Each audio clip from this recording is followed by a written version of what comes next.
Muy bien, entonces vamos a iniciar esta primera ronda de intervenciones. En primer lugar, hará el uso de la palabra la doctora Cayetana Aljovín, presidenta del Comité Ejecutivo de la Sociedad Nacional de Pesquería. Adelante, doctora. Bueno, muchas gracias. Quiero agradecer al presidente del Poder Judicial por esta iniciativa, por esta mesa de diálogo en la cual invita a académicos y también representantes del sector privado para discutir acerca de las reformas y mejoras que se pueden realizar a nivel del Poder Judicial. Creo que todos coincidimos en que la inversión privada, tanto nacional como extranjera, requiere de un Poder Judicial que sea predecible, de un Poder Judicial que brinde seguridad jurídica. Y creemos que en ese sentido, presidente, hay algunos aspectos que deberíamos tomar en consideración y que podríamos quizás luego de la segunda intervención someter a un debate más extenso. Hay algunos temas que nos preocupan, creo que en eso me voy a dedicar en la segunda intervención, más aún habiendo sido ministra de Estado en el gobierno del presidente Pedro Pablo Kuczynski, pero hoy es materia de esta reflexión el tema del desarrollo económico.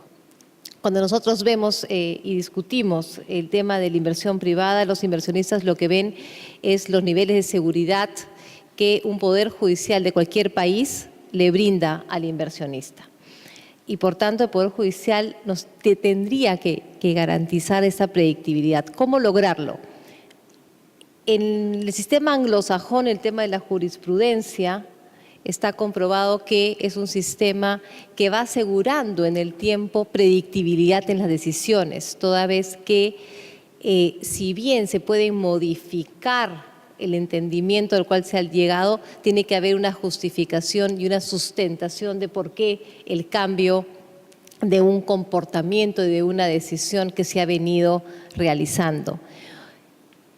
Nuestro Poder Judicial, si bien ya considera en algunos aspectos la jurisprudencia, creemos que debería ser ya un tema de carácter obligatorio, presidente, para así asegurar justamente que las decisiones sean predecibles. Eso no quiere decir que estén escritas en piedra, como lo mencionaba, es que pueden ir variando, pero siempre y cuando haya un sustento y un real sustento en el porqué de esta variación. Un tema importante, y lo hemos visto también a lo largo de los años de reforma al Poder Judicial, es el tema de la especialización. Creemos que han habido bastantes avances, presidente. Los juzgados comerciales, por ejemplo, han dado luces de que cuando existe una especialización en los juzgados, las decisiones aportan en materia de predictibilidad y de seguridad jurídica. Hoy por hoy, el mundo ha ido evolucionando y hay materias que requieren de una especialización por parte de los magistrados por la complejidad de los temas que se ven. Y voy a poner un ejemplo. Todos los temas vinculados a concesiones, asociaciones público-privadas, son temas complejos donde intervienen muchos aspectos de carácter económico y, por ejemplo, requerirían de una especialización del magistrado al momento de poder realizar una evaluación de estas materias. Creemos que ahí podríamos, teniendo ya algunos ejemplos que han dado resultados adecuados, creemos que podría por ahí también, señor presidente, establecerse especialización en determinadas materias, y por una de ellas podría ser, por ejemplo, el caso tributario, ¿no?, donde ahí tenemos varios temas que podrían justamente trabajarse. En materia ya, si quiere, del sector pesquero, un tema que preocupa y creo que no es ajeno a los demás sectores, son las medidas cautelares, presidente, ¿no? Como usted bien sabe, en el sector pesquero, el tema de explotación de la pesca se cerró en el año 97, justamente en virtud de derechos de pesca.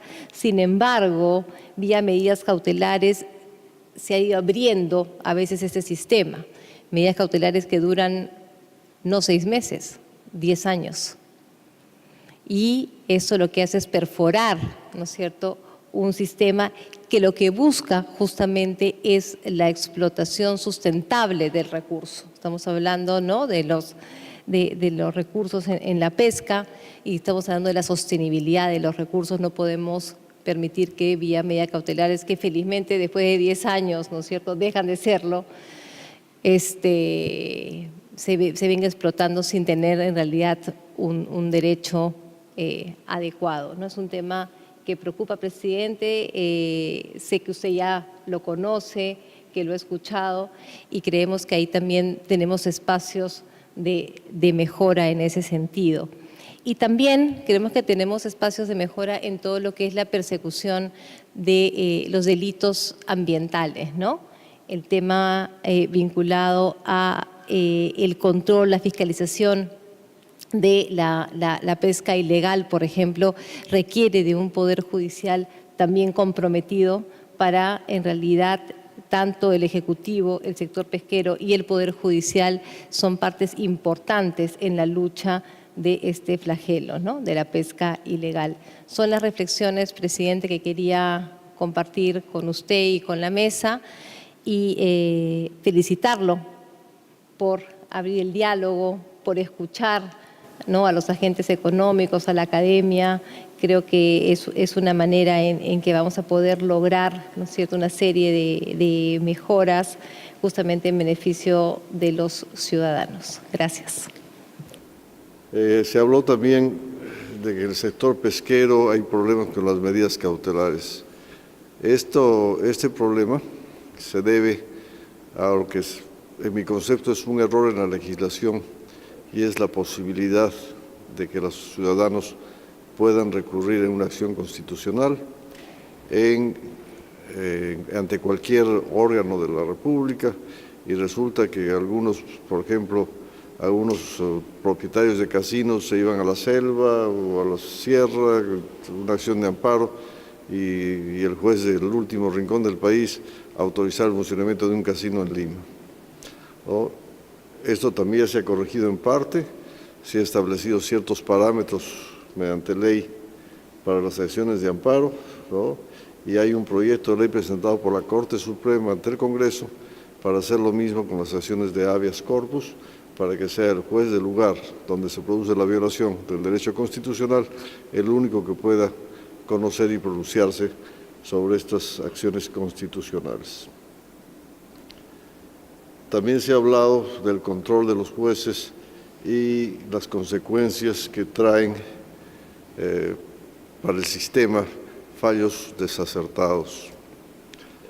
Realmente en el Poder Judicial somos conscientes que nuestros sistemas de control han hecho agua por todos lados. Realmente no han funcionado, muchísimas veces por lo engorroso de los trámites, o otras veces por falta de presupuesto que permitía tener los órganos de control adecuados.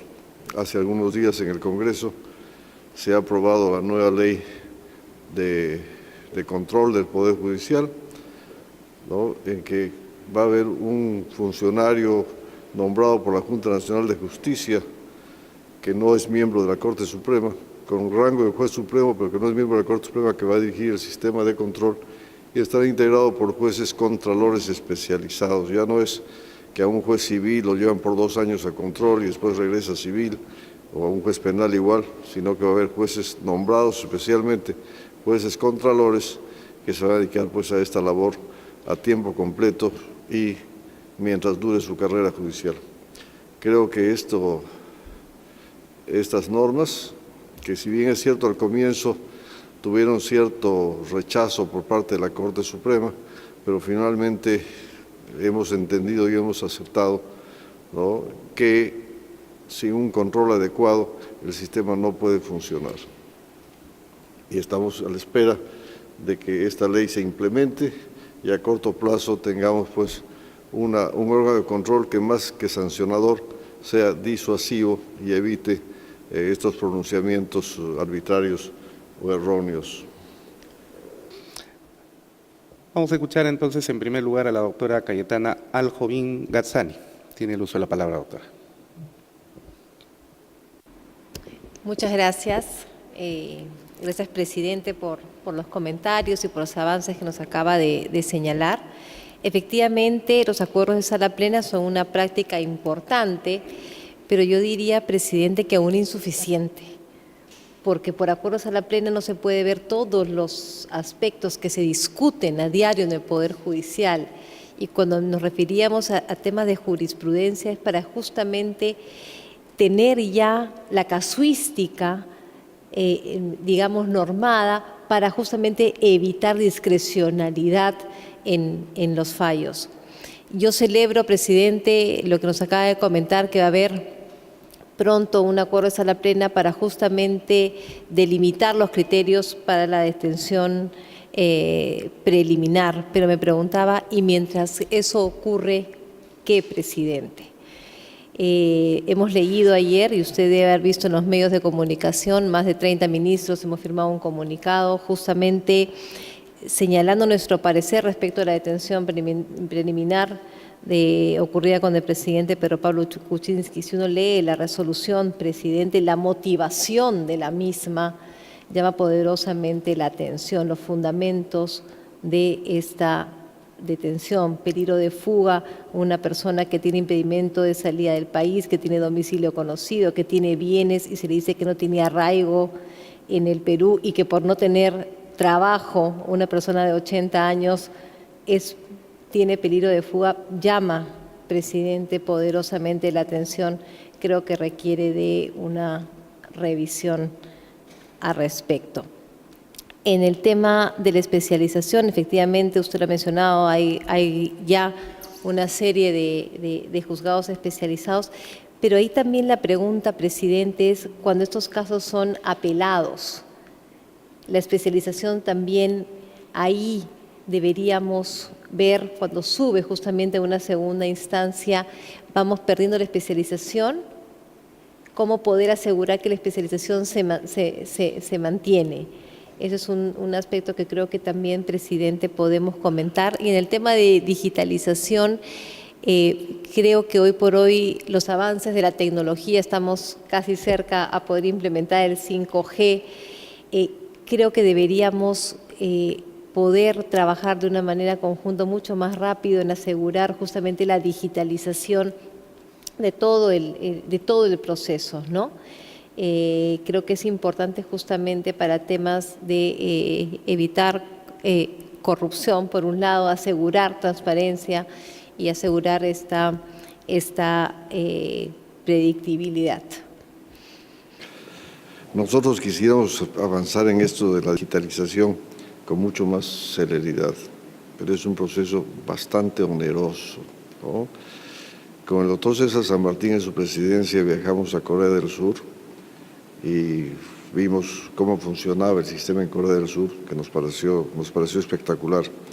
Pero cuando fuimos a una de estas firmas especializadas en digitalización, nos hicieron un presupuesto de aproximadamente $2.000 millones que costaría la digitalización o el expediente digital en el Perú.